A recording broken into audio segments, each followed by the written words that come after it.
Hi guys, kumusta po? Sana ang lahat ay nasa mabuting kalagayan. So, dito po tayo ngayon sa dako ng Camarines Sur, Bicol. At makikita po natin ang ganda ng lugar.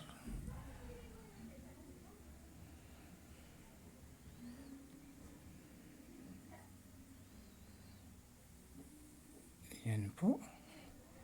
So, napakaganda nga po ng lugar at ito po ay stopover po para sa mga travelers natin o local tourists. At sarap po magkape dito, mahangin din po kasi. Pwede rin sabayan ng kain at kape habang ini-enjoy ang ganda ng tanawin. So, yun po.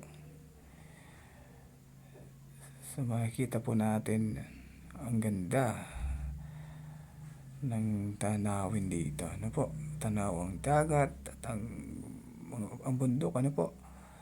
So, napaka-presko, sariwa, ang hangin, malayo sa syudad. Kumbaga po, ano po?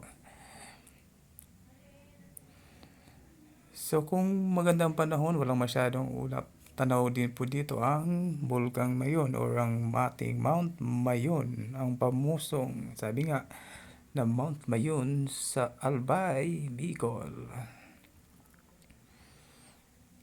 So yan, pwede po tayong pumasyal o stopover man. At siguradong may enjoy po natin ng lugar. So yun po, thanks for watching. And please don't forget to subscribe. So thank you. Thank you.